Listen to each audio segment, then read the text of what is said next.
Welcome to Night Crime Stories. Tonight, we examine the case of Gabby Petito, a disappearance that played out in real time, yet somehow, the most revealing clues were hiding in plain sight. Settle in, turn off the lights, and let the case unfold. Opening meditation. There are nights when the world goes quiet, and the mind, left to its own rhythms, begins to wander. It finds its way to questions, the kind that don't have easy answers. The kind that live in the spaces between what we know and what we only think we understand. Tonight, we're going to sit with one of those questions. Not a dramatic one. A quiet one. The kind that begins not with a body or a broken door, but with a thread. A single, unremarkable thread. Part 1, The Archive That Breathes. There is a particular kind of library that doesn't exist in any building you can visit. You won't find it on a street corner or in a university basement or tucked behind a reference desk staffed by a soft-spoken woman who knows where everything is filed. This library has no card catalog, no Dewey Decimal System, no hushed reverence enforced by posted signs. And yet, it is perhaps the most visited collection of human knowledge about human darkness that the world has ever assembled. It lives online. It breathes 24 hours a day. People add to it at all hours, at 2 in the morning from a bedroom in Auckland, at noon from a break room in Oslo, at dusk from a porch in rural Mississippi. It is not curated by experts, though experts pass through it. It is not moderated by journalists, though journalists use it as a starting point. It is something more organic than that, and perhaps more fragile, and perhaps more powerful.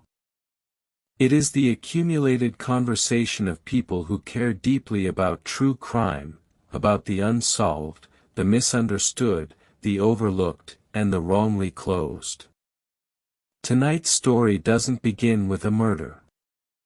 It doesn't begin with a missing person or a ransacked home or a body found in a field at the edge of morning fog. Tonight's story begins with a question.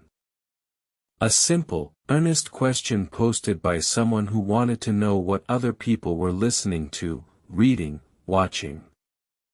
What true crime media had moved them, disturbed them, clarified something, or opened a door they hadn't expected to find.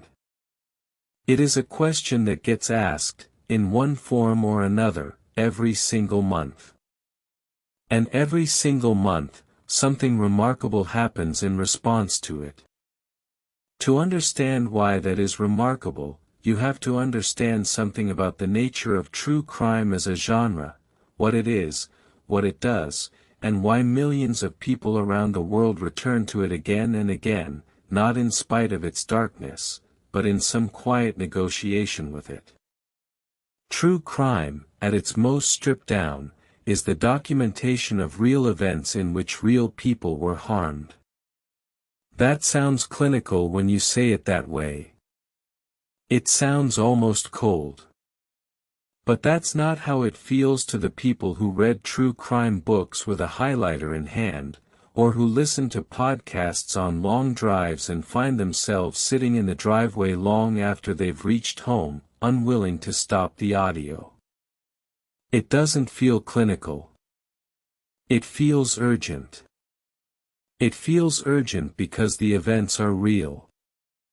The victim was a real person who had a morning routine and a favorite season and an opinion about how coffee should be made. The detective was a real person who worked long past the point of exhaustion and brought the case home with them and thought about it in the shower. The family left behind is real, and still living, and still wondering. The community that was changed by what happened is real, and has to keep on being real long after the news cycle has moved to the next tragedy. True crime, when it is done with care, is an act of witness. It says, "This happened, and it mattered, and we should not let it disappear into silence." But true crime, when it is done without care, can become something else. It can become spectacle. It can become gossip dressed in the clothes of investigation. It can reduce a human being to the worst moment of their life, or the worst moment that was inflicted upon them, and leave them there, frozen and small, for public consumption. This is the tension that every honest consumer of true crime media carries. And it is the tension that, when a community of such consumers gathers to share recommendations, rises quietly to the surface of the conversation.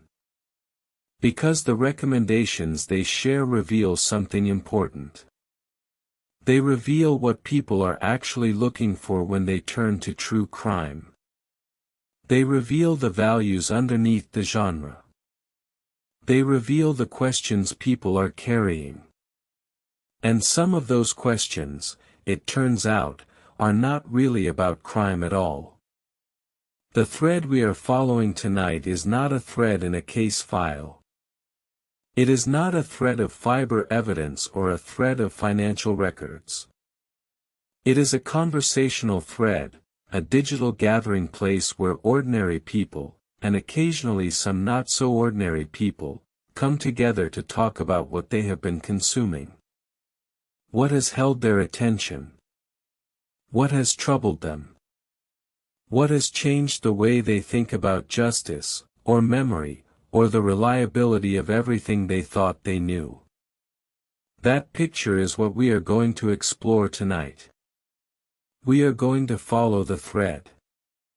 But before we do, I want to sit for a moment with the silence that precedes a recommendation.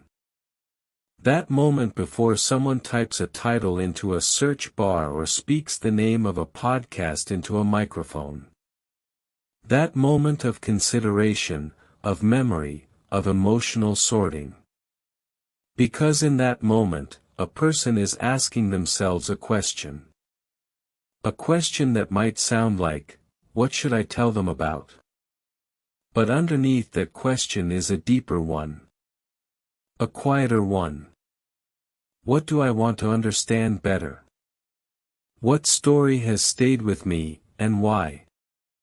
What case, what victim, what detail has lodged itself somewhere behind my sternum and refused to move, even weeks or months after I finished reading or listening? That is the real question being answered when someone drops a recommendation into a thread like this one. And it is a question worth paying very careful attention to. Part 2, The Geography of Listening. Every medium tells a story differently.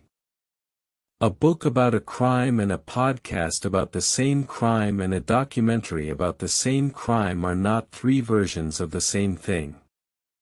They are three fundamentally different experiences, and they leave different marks. They ask different things of the person consuming them, and they reveal different aspects of the case, and they produce different emotional afterimages that linger in the mind in the hours after you've closed the cover or pressed pause or watched the credits roll.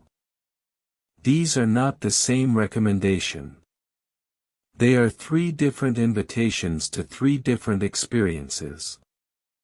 Let's spend some time in each of those landscapes, because understanding how the medium shapes the message is fundamental to understanding why true crime media has become what it has become, and why communities of listeners and readers and viewers are so invested in pointing each other toward the right format for the right story. The book. True crime literature has a long and serious history. It predates podcasts by decades. It predates television by decades.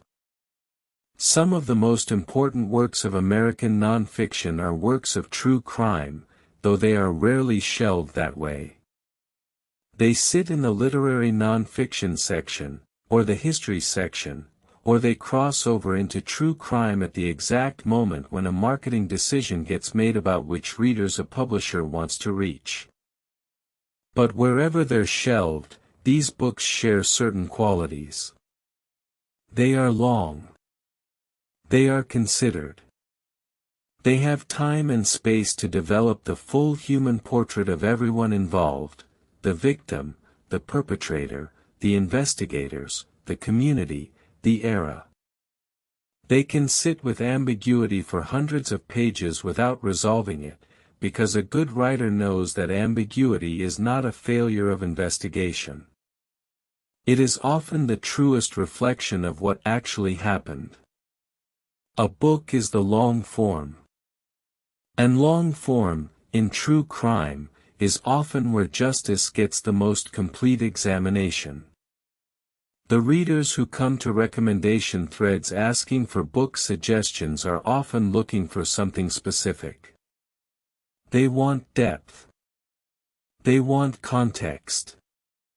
They want the case laid out with the kind of patience and rigor that can only be sustained across 250 or 300 or 400 pages. They want footnotes, sometimes. They want to know that the author did the work. The podcast.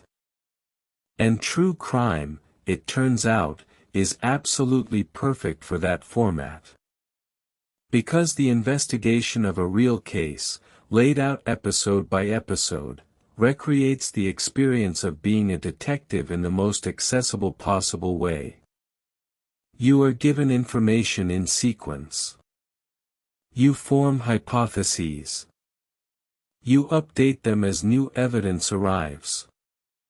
You feel the frustration of dead ends and the electric clarity of a breakthrough. And you do all of it accompanied by someone who has done the reporting, who has read the documents, who has, in the best cases, actually sat across from the people involved and listened to them describe what they remember. The documentary. The documentary brings something the other formats cannot, the human face. The actual face. The living, aging, sometimes barely holding it together face of a person who was there, who lived through it, who survived or who is still waiting for something that never quite comes. A documentary can show you a crime scene photograph in a way that a book can only describe. It can show you the geography of a case, the house, the street, the city, the landscape, in a way that places the events in a physical reality that audio alone cannot achieve. It can show you two people having a conversation, and let you watch the moment when one of them looks away, and let you draw your own conclusions about what that looks away means. Documentary evidence is visual evidence, and human beings are extraordinarily attuned to visual information. We read faces. We read body language. We notice incongruence between what someone says and how they hold themselves when they say it. A good documentary director knows this, and uses it, not to manipulate, but to allow the viewer to participate in the evaluation of testimony in a way that reading a transcript never quite enables. But documentaries also carry risks that books and podcasts don't carry in quite the same way. The edit. The selective inclusion and exclusion of footage. The music that tells you how to feel about a moment before you've had the chance to decide for yourself.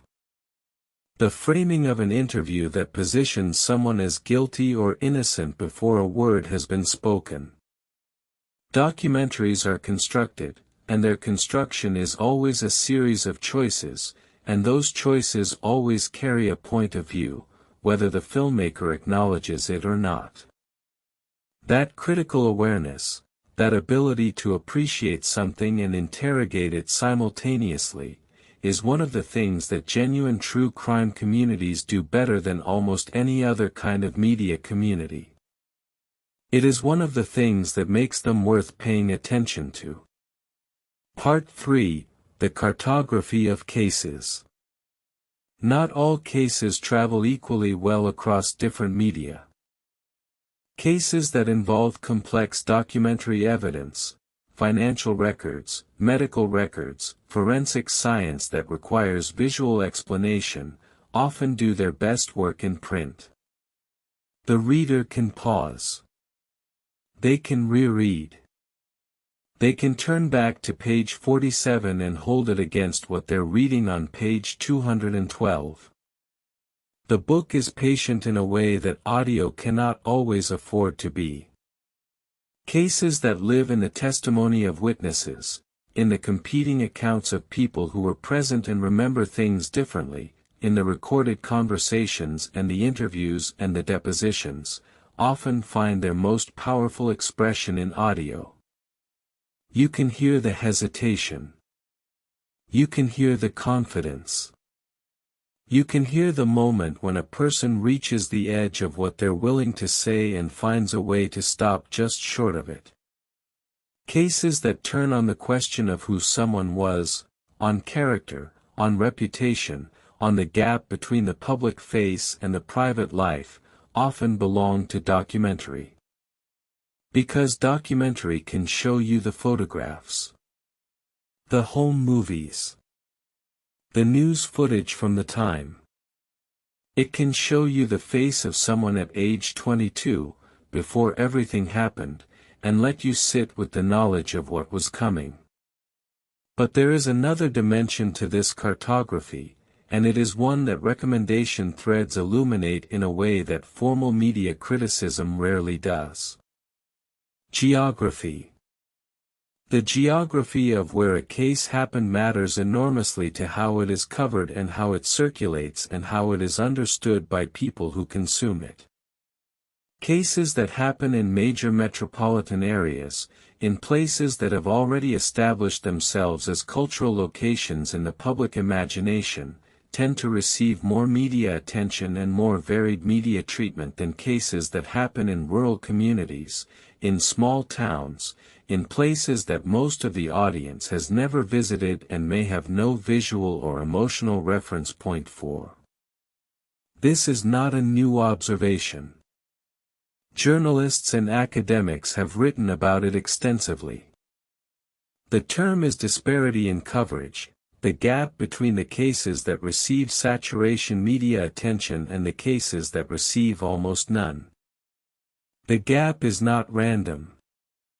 It follows lines of race and class and geography with a consistency that is deeply uncomfortable to sit with. But recommendation threads, over time, push back against that disparity in ways that formal media production cycles often cannot. When someone drops a recommendation for a podcast or a book about a case that almost no one has heard of, about a victim whose name hasn't become a household word, about an investigation that happened in a community far from any major media market, that recommendation does something important. It says, this case deserves attention. This person deserves witness. This story is worth your time. And sometimes, that recommendation travels. It gets upvoted. It gets repeated. It finds its way to a producer or a writer who reads it and follows the thread and eventually creates something new, a new documentary, a new podcast, a new book, that gives the case the sustained attention it deserved from the beginning. The recommendation thread, at its best, functions as an early warning system for stories that matter. As a mechanism for redistributing attention. As a small but genuine act of justice in a media landscape that does not naturally distribute attention fairly. Let us stay with that for a moment. Because there is something quietly radical about a community of ordinary people, not journalists, not producers, not publishers, deciding among themselves what stories deserve to be told and what formats tell them best. There is something that feels, in a small way, like a correction to the market. Like a refusal to let the algorithm or the marketing budget determine which victims are remembered and which are allowed to fade. But the mechanism exists. And within the mechanism, the impulse exists. And the impulse, the desire to say this story matters, this person matters, pay attention, is, at its core, a compassionate one. That matters. Part 4, The Anatomy of a Recommendation. What does a good recommendation look like? Not a good recommendation in the sense of a case that turns out to be the most riveting or the most popular or the most discussed. But a good recommendation in the sense of one that serves the person receiving it, that gives them what they need to decide whether this particular story is right for them at this particular moment, without spoiling the discovery, without projecting a specific emotional response onto them, without creating expectations that the work itself cannot fulfill. This is harder than it sounds. There is a particular failure mode in true crime recommendations that anyone who has spent time in these communities will recognize. It goes something like this: someone tells you a podcast is the best thing they've ever heard, the most important case, the most shocking evidence, the most devastating conclusion. You go in with those expectations loaded and cocked. And then the podcast, which might actually be quite good, falls short of the astronomical standard that was set for it. Not because it failed, but because it was oversold. Hyperbole is the enemy of the good recommendation.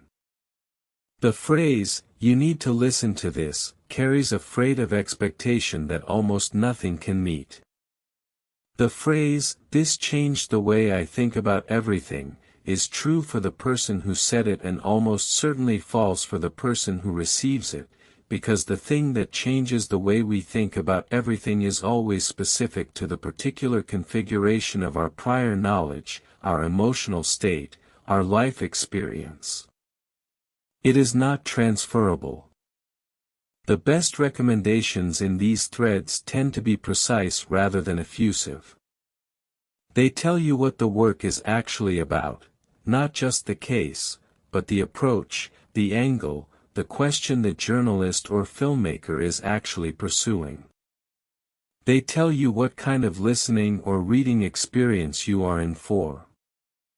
They tell you what you will come away knowing that you did not know before. And sometimes, importantly, they tell you what you will find difficult, what will be disturbing, what will be ambiguous, what will not be resolved by the end. That last piece, the management of expectation around resolution, is particularly important in true crime, because so many true crime consumers come to the genre with a deep hunger for resolution that the genre frequently cannot satisfy. Cases go unsolved. Convictions get overturned on appeal. Evidence that seemed conclusive turns out to be less so. The criminal justice system, it turns out, is a human institution operated by human beings with human limitations, and it does not always arrive at truth, and even when it does, truth is sometimes not the same thing as closure. Good recommendations in true crime communities hold that complexity honestly. They don't promise resolution when resolution isn't there. They say, "This is a case that ends without answers," and the podcast is honest about that, and somehow that makes it more valuable rather than less. That kind of recommendation, careful, specific, honest about limitation, reveals a sophistication in the audience that the media industry has sometimes been slow to recognize. There is also the question of what a recommendation reveals about the person making it. When you read enough recommendations from enough different people over enough time, patterns begin to emerge. Not just patterns in which cases get recommended, though those patterns are there. but patterns in what people are reaching for when they reach for true crime at all. Some people come to true crime for the puzzle. The intellectual pleasure of working through evidence, of following the logical chain from question to hypothesis to test to revision. These are the people who recommend forensic science podcasts and books about cold case investigation methods and documentaries that walk through the process of DNA analysis step by careful step. For them, the crime is almost incidental. What they love is the epistemology of investigation, the science of how we know what we know and how we establish certainty in conditions of uncertainty. Some people come to true crime for the psychological portrait. They want to understand how a person arrives at a particular decision, how someone crosses a line that most people never approach, let alone cross. They recommend the books and podcasts that go deepest into the inner life of perpetrators, that interview people who spent decades studying or talking with individuals convicted of serious crimes, that take seriously the question of causation without using causation as exculpation. For them, the most important question is not what happened but why, and they are suspicious of any account that treats why as a simple answer. Some people come to true crime for the systemic story. They are not primarily interested in the individual crime or the individual criminal or even the individual victim. They are interested in the systems that allowed the crime to happen, the systems that responded to it, the systems that succeeded or failed in providing justice. They recommend the books and documentaries and investigative journalism that frame individual cases within larger structures, within histories of institutional racism, economic inequality, political corruption, medical failure, social silence. For them, the crime is a window onto something much larger. And some people come to true crime for the victim. Purely, simply, with intention. They come because they believe that victims deserve to be known, not as victims, not in the frozen moment of what happened to them, but as full human beings whose lives had texture and depth and meaning entirely apart from the worst thing that happened to them. They recommend the works that do this most fully and most honestly. They notice, and they say so clearly, when a book or a podcast or a documentary has failed to honor the victim as a complete human being. When it has turned a person into a plot device in their own story. All of these orientations are present in a recommendation thread. All of them are legitimate. All of them, in combination, create a richer picture of the genre than any one of them alone could produce. Part 5, The Ethics of Attention. There is a conversation that runs underneath the surface of every true crime recommendation thread. It is not always explicit, but it is always there. And it is perhaps the most important conversation that true crime consumers can have with themselves and with each other. It is a conversation about ethics. Specifically, what is the ethical responsibility of someone who chooses to consume true crime media? What do they owe to the real human beings whose real suffering is the subject of their entertainment, if entertainment is even the right word? What should they consider before they press play or open a cover?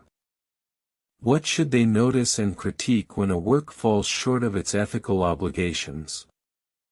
And what should they do, what can they do, with the discomfort of knowing that they are, in some sense, a participant in a market that has been built around the worst moments of other people's lives? These are not comfortable questions. And they don't have clean answers. The conversation in recommendation thread sometimes surfaces these questions directly. Someone will note that a particular podcast seems too gleeful in its presentation of violence. Someone will observe that a documentary asked the victim's family to relive their most painful memories and then edited the result for maximum emotional impact without seeming to consider what that cost those family members. Someone will point out that the subject of a particular book was never consulted and never had the opportunity to read or respond to what was written about them. These observations are not met with universal agreement. The threads are genuine conversations, and they include pushback and nuance and disagreement. Some people feel that vivid, unsanitized presentation of violent reality is not exploitation but witness, that to soften the truth of what violence does to a human body is to fail the victim by minimizing what was done to them. Others feel that the distinction between informing and titillating is real and meaningful and can be felt even when it can't be perfectly defined. Some people feel that the presence of family members in true crime media is always potentially exploitative, that grief, at its most raw, should not be a production value. Others feel that family members who choose to speak do so with full agency, that their testimony is often the most important testimony available, and that to exclude it in the name of protection would itself be a kind of silencing. The conversation continues. It doesn't resolve. That is not a failure of the conversation. That is what real ethical reasoning looks like, ongoing, responsive to new cases and new arguments, never perfectly settled.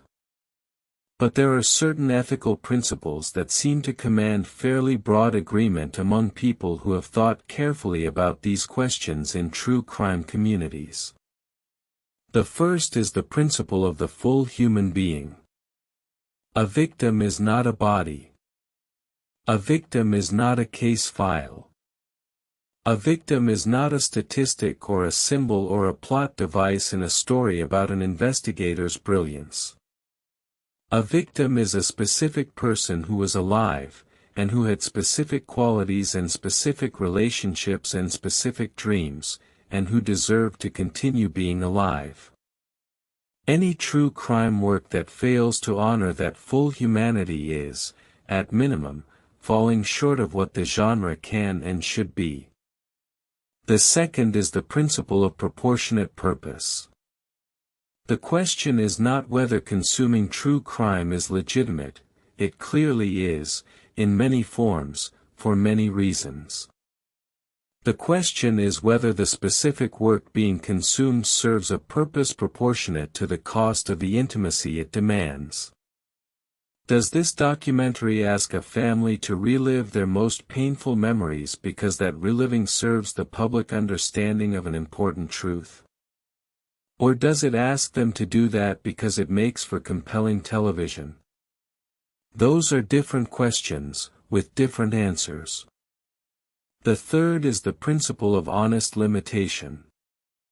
A true crime work should know what it knows, and it should know what it doesn't know, and it should be clear about the difference.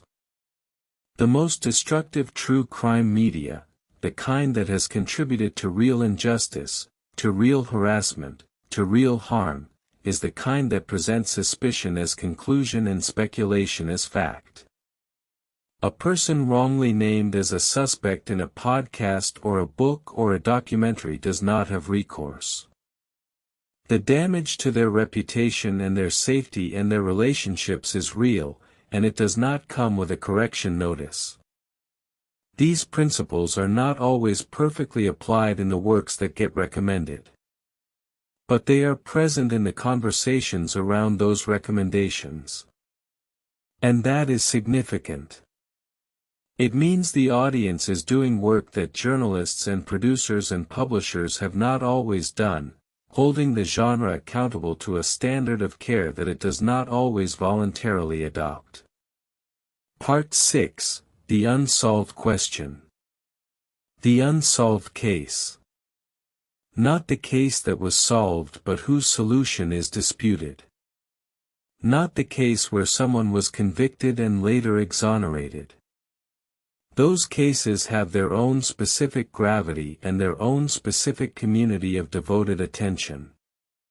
But the purely unsolved case, the case where decades have passed and the question of what happened remains genuinely, definitively open, these cases do something particular to the people who engage with them. They refuse to let go. The unsolved case denies the closure that most narrative forms promise, at least implicitly. When we sit down to read a mystery novel, we know, we are contractually entitled to know, that by the end, we will understand what happened and who did it. The genre makes that promise. True crime, in its most honest form, makes no such promise. And the unsolved case makes the opposite of that promise. It says, explicitly, you will not know. You will follow this for however long you follow it, and at the end you will be in the same position of uncertainty in which you began, except that now the uncertainty will be more specific and more textured and more deeply felt. And yet people are drawn to unsolved cases with an intensity that sometimes exceeds the intensity they bring to solved ones. They form communities specifically organized around individual unsolved cases. They maintain those communities for years. They catalog evidence, track developments, debate theories, and occasionally, in a small number of instances, contribute to actual investigative progress by surfacing information that investigators had not previously connected or considered. The recommendation threads reflect this. When an unsolved case is recommended, the conversation that follows tends to be longer, more detailed, more invested. More people have something to add. More people have theories. More people have been following the case for longer than they've been following most other things they've been following. The unsolved case creates a kind of permanent engagement that the solved case, for all its narrative satisfaction, rarely achieves. Why? Part of it is the unresolved question itself, the ongoing nature of it. An unsolved case is not history. It is an open file. There is always the possibility, however remote, that something will change. That a new witness will come forward. That a piece of evidence will be re-examined in light of a new technology. That someone who has been holding information for 30 years will finally decide that they have been holding it long enough. The unsolved case exists in the present tense in a way that the closed case does not. Part of it is the ethical weight that an unsolved case carries in a different way than a solved one. When a case is solved, however imperfectly, however controversially, there is at least a formal response, a legal acknowledgement that something happened and that someone was responsible. The unsolved case offers none of that. The victim's family has no verdict.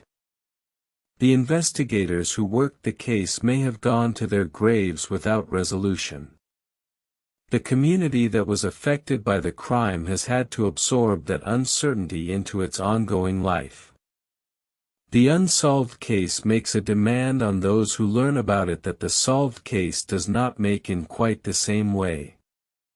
It demands witness in the absence of resolution. It demands that you stay with the question even knowing it may not be answered. That is a different kind of engagement.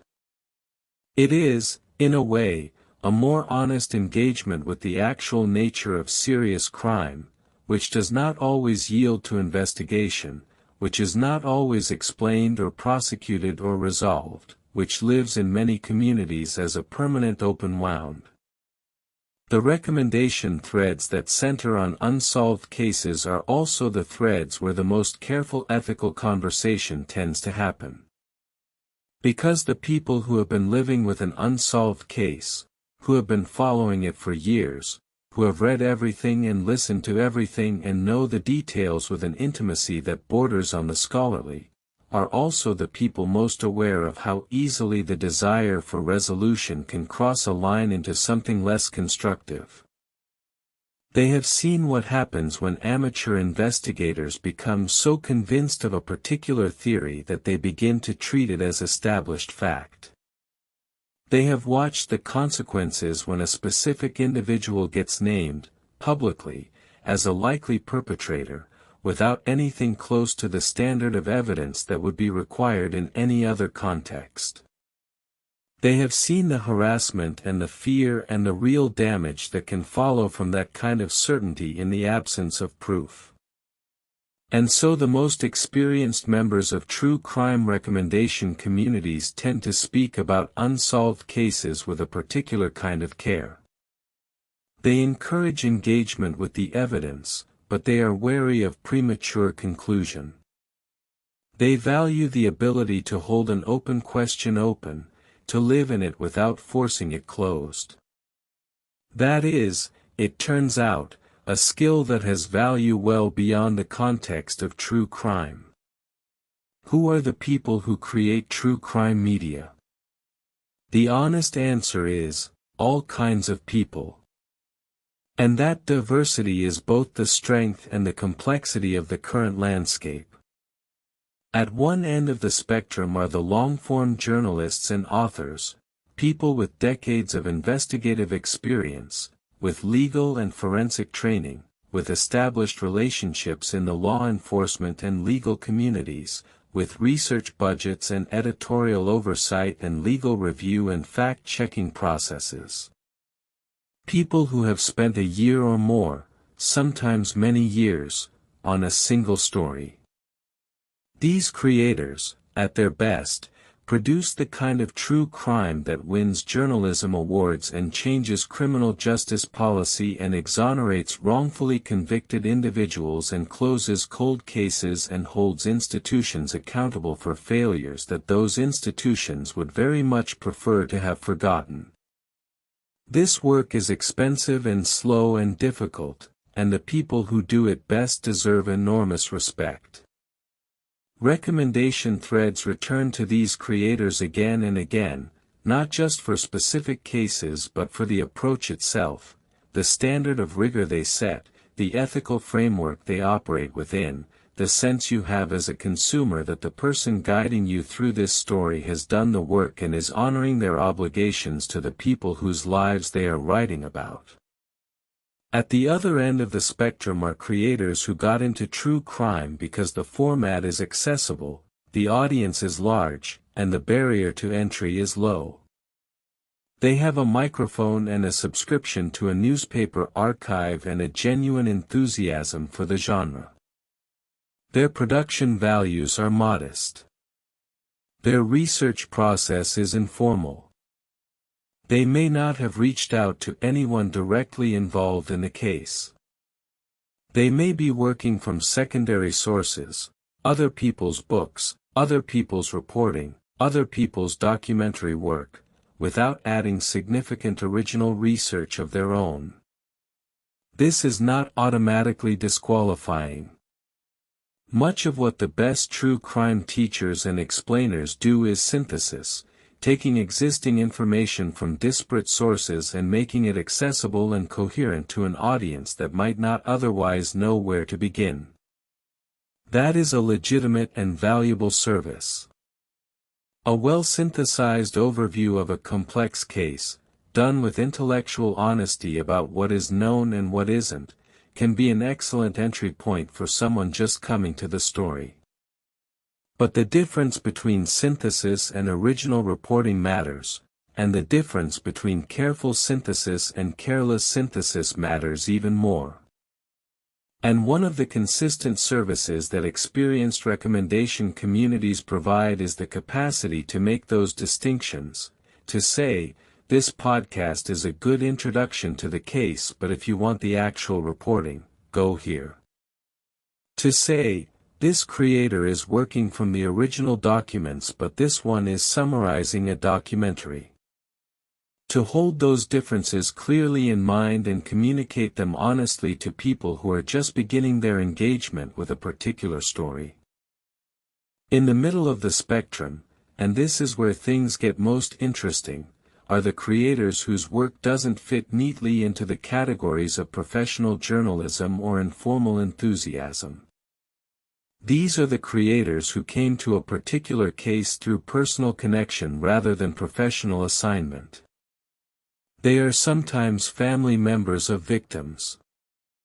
They are sometimes community members who were present when a crime happened and felt that the official account was incomplete or wrong.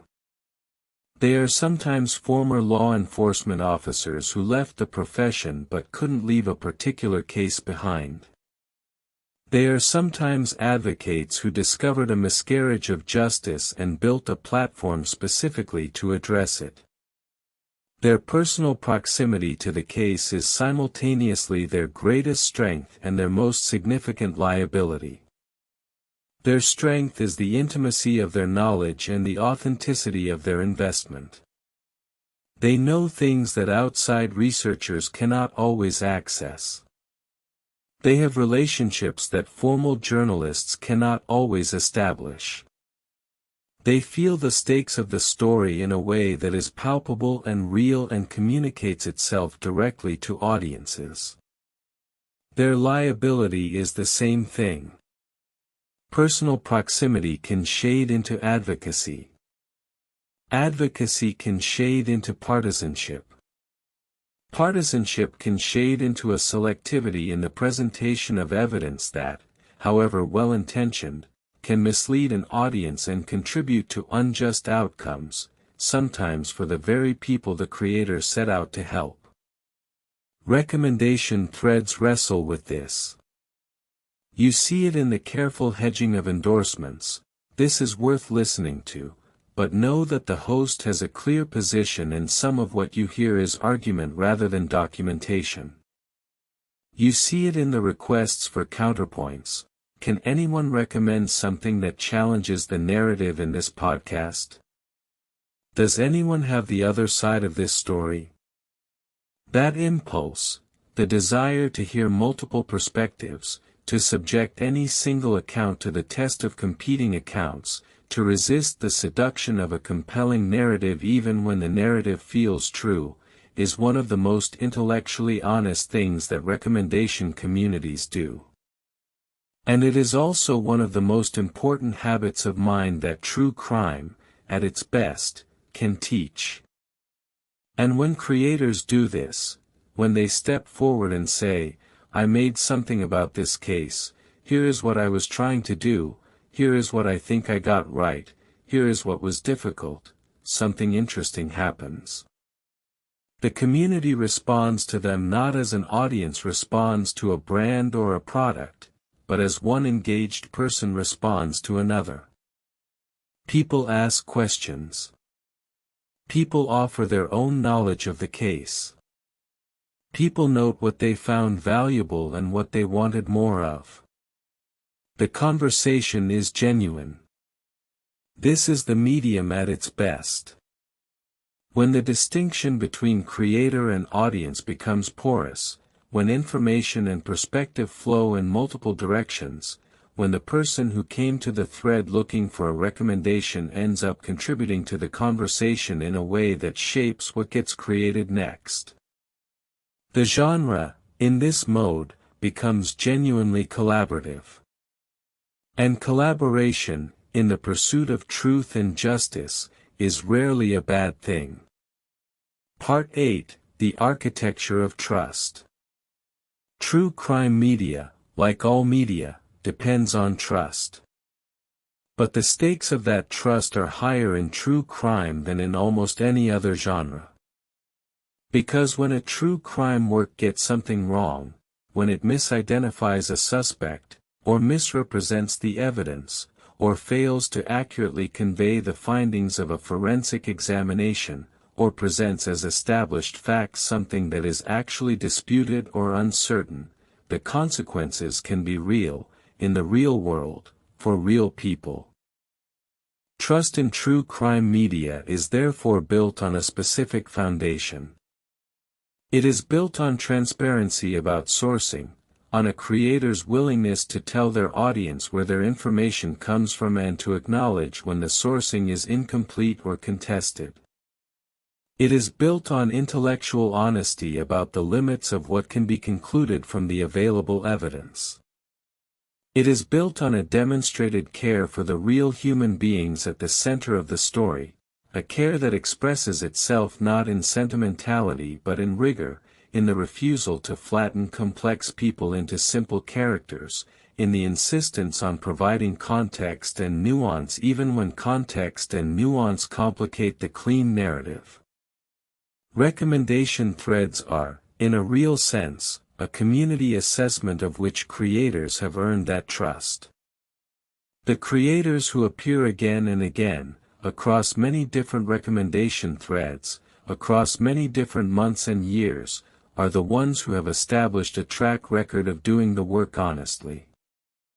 The creators who appear once, receive skeptical responses, and disappear from subsequent threads are often the ones who have done something to erode trust, a poorly sourced claim, an irresponsible implication, or refusal to correct a demonstrable error. The community's collective memory is long. Much longer than any individual remembers their own media consumption. And it is that collective memory that makes recommendation threads, over time, into a fairly reliable quality filtering mechanism. Not perfect. No human mechanism is perfect. But reliable enough to be useful. Reliable enough to point a new listener toward the work that has proven itself and away from the work that has failed the people it set out to serve. There is one more dimension of trust worth considering before we move forward. The trust between true crime communities and the families of victims. Both experiences are real. Both are documented. Both are present in true crime recommendation threads, though often in a muted form. People are careful with this particular territory, aware of its weight. When a family member engages directly with a recommendation community, when they step into the thread and say, "I am connected to this case, and I want to tell you what it has been like to have it discussed publicly," the conversation tends to change completely. It slows down. It becomes more careful. It becomes something that more closely resembles the act of witness that true crime, at its aspirational best, is trying to perform. People listen differently when they know they are in the presence of someone who was actually there. That shift, that change in the quality and texture of attention, is perhaps the most important thing a true crime community can practice.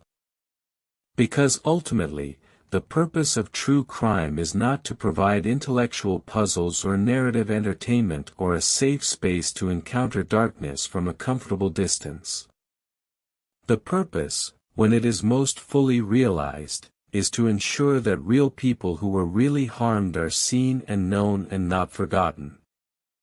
That their lives, and the violence done to those lives, are witnessed with honesty and with care.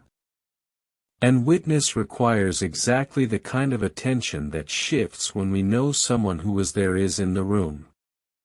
Part 9, What the Algorithm Does Not See. There is a problem with recommendation algorithms, and anyone who relies exclusively on them to discover true crime media will eventually run into it. The algorithm knows what you have already liked. It knows the patterns of your past consumption, and it uses those patterns to predict what you will like next, and it serves you that prediction in an endless, comfortable loop. It is very good at this. It is so good at this that many people experience it as satisfying without ever quite noticing the invisible walls that have been built around their attention. The algorithm does not know what you haven't encountered yet. It cannot recommend the book that will shatter your assumptions about a type of crime you thought you understood, because you have never encountered that type of crime in your history. It cannot surface the podcast that will introduce you to a case from a geography you have never engaged with, because your engagement history does not extend there. The algorithm optimizes for the comfort of the familiar, dressed in just enough novelty to feel like discovery. This is where recommendation communities are genuinely invaluable in ways that no algorithmic system can replicate. The works that circulate most powerfully in recommendation threads are often not the works that the algorithm would have surfaced. They are often older than the algorithm's current attention. They are often quieter than the format that is currently trending. They are often from creators who have never achieved the kind of subscriber count that triggers algorithmic amplification. They live and circulate by word of mouth, digital word of mouth, which is what a recommendation thread is. This is the discovery mechanism that the algorithm cannot replicate. And it is the reason that genuine recommendation communities, even as the media landscape becomes increasingly algorithmically mediated, continue to provide something that algorithms cannot. There is also the question of what the algorithm does to the creators themselves. When a creator knows that their work will be evaluated, in significant part, by metrics of engagement, by play counts and subscriber numbers and comments and shares, they face a set of pressures that can pull against the careful, unhurried, ethically demanding work of true crime at its best. The algorithm rewards frequency. It rewards brevity. It rewards provocation. It rewards the moment of revelation timed to fall just before the natural break point where someone might turn it off. It rewards emotional escalation and shocking detail and the irresistible forward momentum of a cliffhanger. These are not the qualities that careful investigative true crime requires. They are, in many respects, the opposite of those qualities. Careful investigative true crime rewards patience. It rewards the extended development of context. It rewards the willingness to sit with uncertainty for a long time before moving toward any conclusion. It rewards the honest acknowledgement of what the creator doesn't know. It rewards the careful, unhurried portrait of a human being as a full person rather than a character designed to serve a narrative function.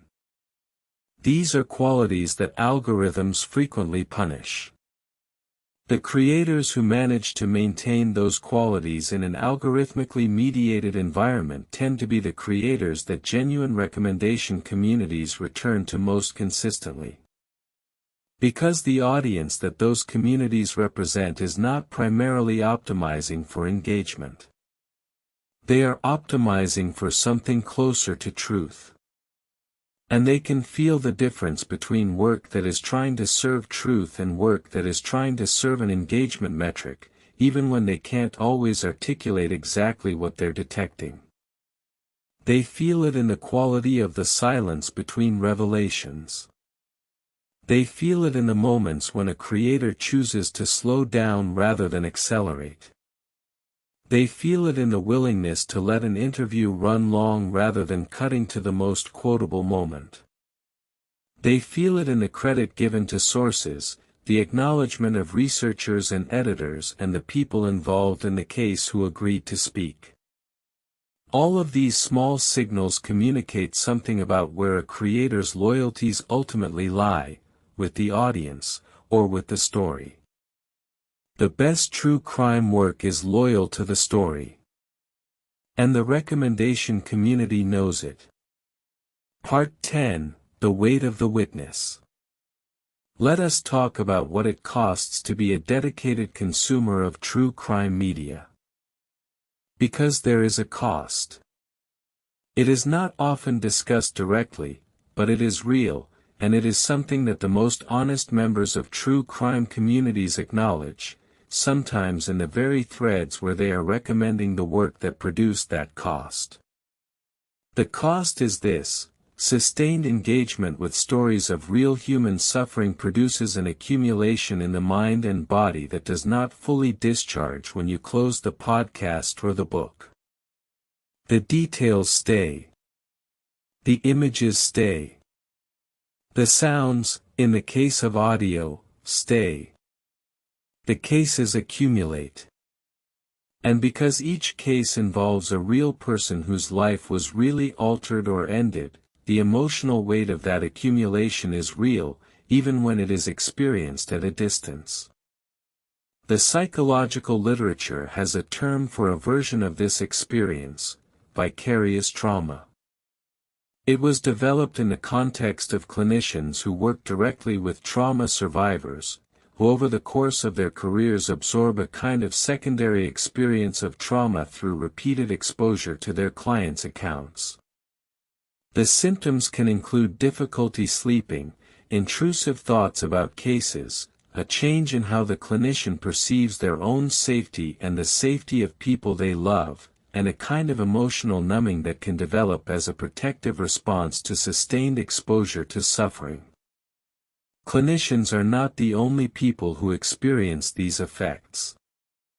Journalists who cover serious crimes over long periods describe something similar. First responders describe it. And, in their own language, through their own frame, many dedicated consumers of true crime media describe something that has at least a family resemblance to it. They notice that they have become more anxious in certain contexts that didn't previously produce anxiety. They notice that they think about their personal safety differently than they did before they started following true crime. They notice that certain cases live in them in ways that are not exactly distressing but are also not neutral, that they have formed something like a relationship with certain victims and that this relationship carries emotional weight. Recommendation threads sometimes surface this. Someone will ask, "How do you all manage the heaviness?" Someone will say, "I had to take a break because it was affecting my sleep." Someone will recommend a particular podcast or book and note that it is difficult, that the work is important but that you should be prepared to feel its weight for some time after you've finished it. This is the community doing something that I think deserves to be recognized: it is caring for itself. It is acknowledging that consumption of this material has consequences and that those consequences should be attended to and not simply pushed through. It is creating a space where someone can say, "I need a break," and receive that statement with understanding rather than judgment. The best true crime communities are, in this way, communities of care. Not just for the victims and families whose stories they witness, but for each other. For the people sitting in the dark at midnight, trying to understand something difficult about human nature, carrying the weight of what they know and what they still can't explain. There is also something worth noting about the relationship between true crime consumption and the development of civic awareness. Many people who engage deeply with true crime media over time find that their understanding of, and engagement with, the institutions of justice has changed significantly. They have learned, through specific cases, about the limitations of eyewitness testimony, about the risks of false confessions, about the ways in which forensic evidence that once seemed unimpeachable has turned out to be far more contingent than it appeared, about the systemic disparities in who gets prosecuted and how aggressively and with what resources devoted to their defense. This is not abstract civics. This is knowledge acquired through the particular, the specific, the human. And it produces a kind of civic awareness that is different from the kind you acquire through policy reading or political news, more grounded, more visceral, harder to dismiss because it is anchored in the reality of actual people whose actual lives were shaped by the operation of these systems. People who have spent years following true crime cases know things about the criminal justice system that most people who have not experienced it directly do not know. They know that the system makes mistakes with significant frequency. They know that those mistakes are not randomly distributed. They know that the difference between adequate and inadequate legal representation can be the difference between freedom and decades of imprisonment. They know that confession does not equal guilt. They know that physical evidence can be contaminated and misread and misrepresented. They know that memory is not a recording but a reconstruction. This is genuine education.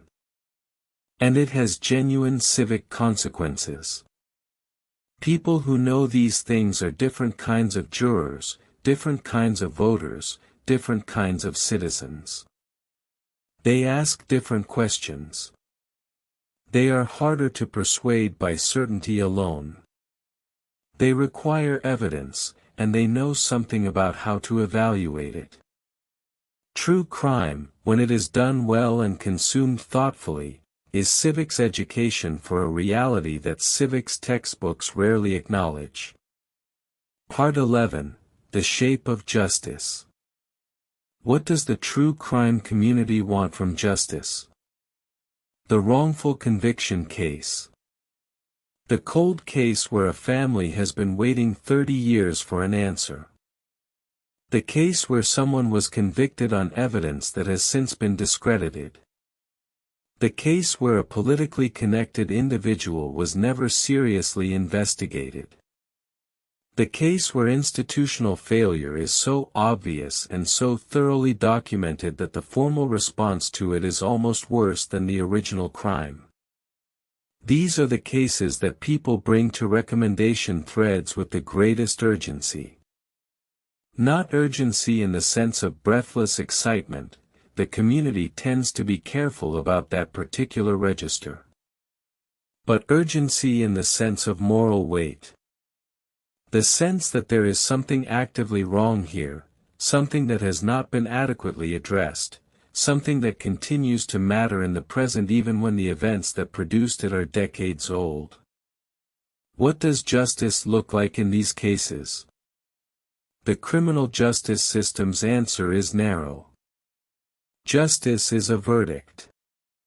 A sentence. A formal legal determination of responsibility and consequence. The system is built around that narrow definition, and it is not always wrong to be built around it. The procedural protections that define what counts as justice in a criminal case exist for reasons that are deeply important. They protect the innocent from the power of the state, they require the government to prove its case rather than assume the conclusion, they insulate the determination of guilt from the passions and prejudices of the moment. But criminal justice is not the only form that justice takes, and it is frequently insufficient when considered in isolation. Because justice also involves acknowledgement. It involves a public recognition that something wrong happened, and that specific people were harmed by it, and that the harm is understood and not minimized. It involves accountability, not just for individual perpetrators but for the institutions and systems and failures of care that allowed the harm to occur or prevented adequate response to it afterward. It involves repair, not in the sense of undoing what cannot be undone, but in the sense of genuine effort to address what was broken and to ensure, to the extent possible, that it does not break in the same way again. This is why people make recommendations. Not primarily because they want to entertain you with darkness. Because they have encountered a work that did something important in one of these directions, and they want you to encounter it too. Because a story witnessed by more people is a more powerful form of acknowledgement than a story witnessed by fewer.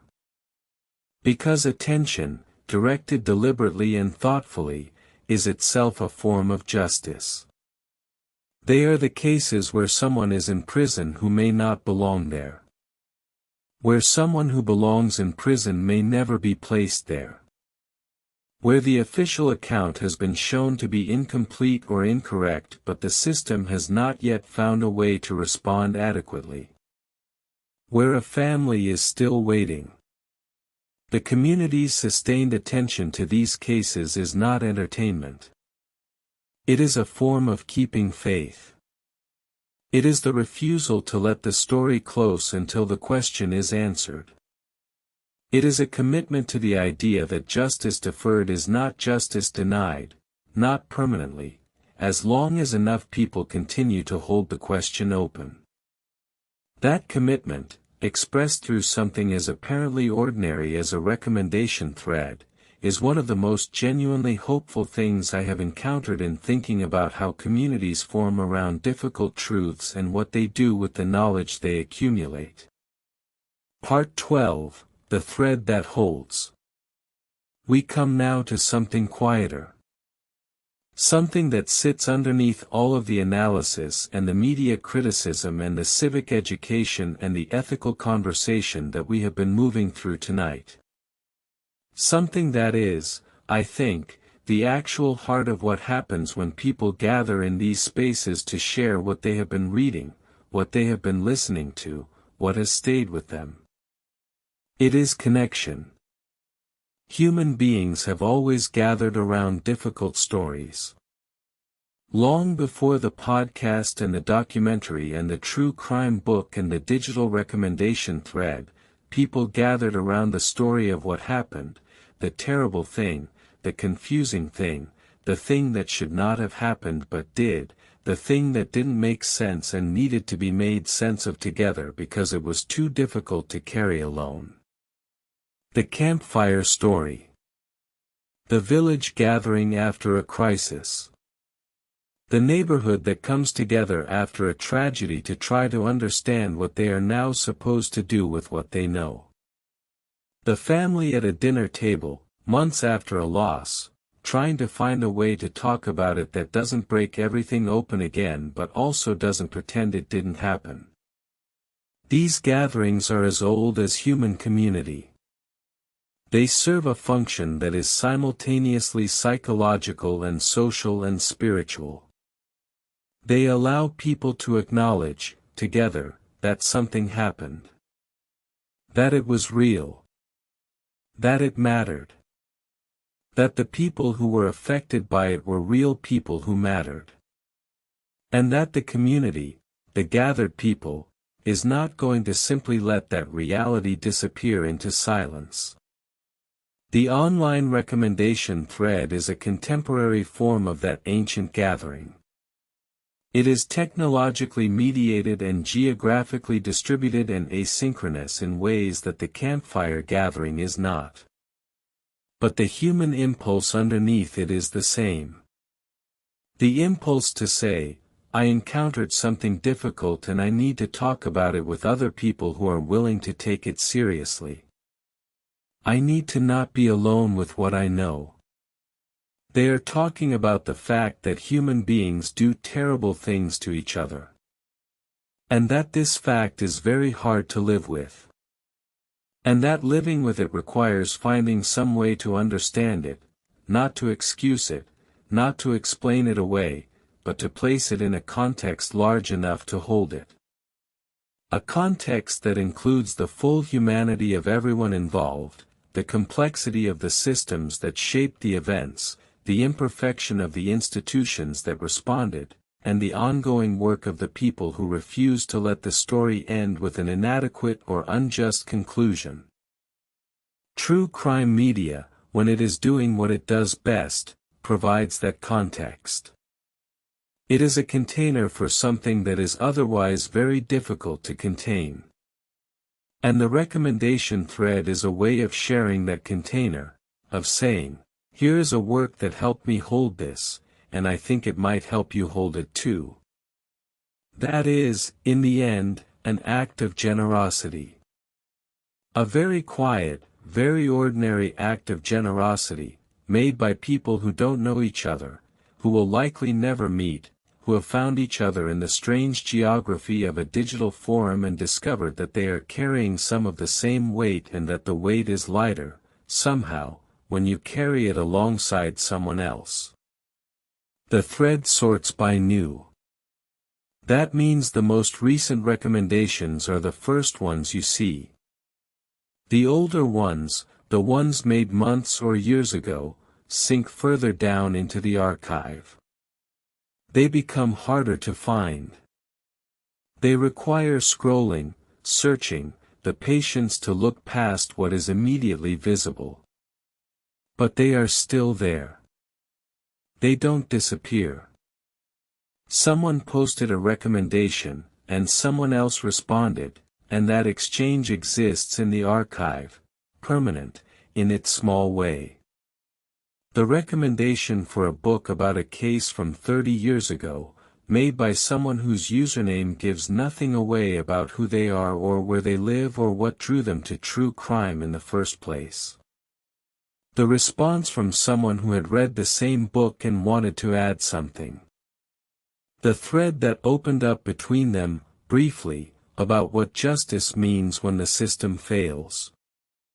These small conversations are the substance of the archive.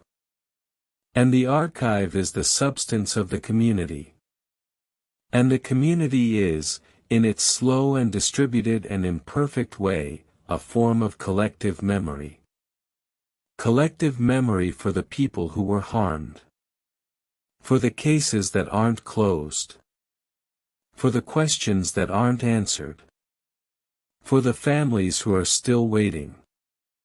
For the investigators who carried the unsolved case to the end of their careers and couldn't put it down. For the victims whose names have not become household words and whose stories have not been told yet with the fullness they deserve. The thread holds them. Imperfectly, quietly, stubbornly. It holds them, and it keeps asking the question. It keeps asking, do you know this story? Have you heard this name?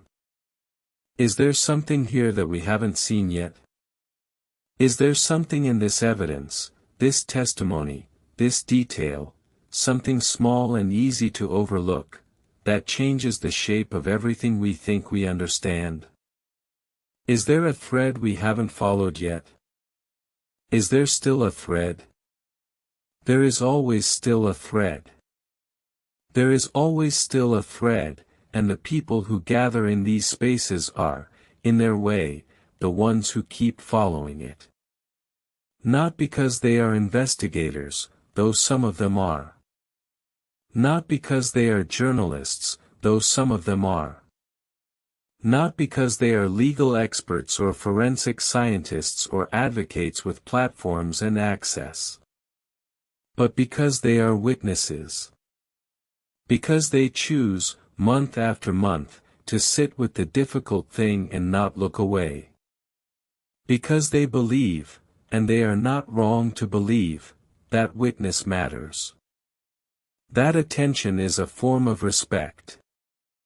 That keeping a story alive is a form of keeping faith with the person at the center of it. That is what the thread is for. That is what it has always been for. Closing meditation. The night has grown very quiet now. We have traveled through a landscape that is, at its heart, a very human one. A landscape of people trying to understand difficult things. People sharing what has moved them, what has troubled them, what has made them see more clearly or think more carefully or hold more gently the weight of what it means to be alive in a world where terrible things happen to real people. There is something worth carrying with you from tonight. Not any single case or any single recommendation. Something quieter than that. The knowledge that there are people, many people, in many places, at many hours of the night, who are choosing to pay attention. Who are choosing to witness.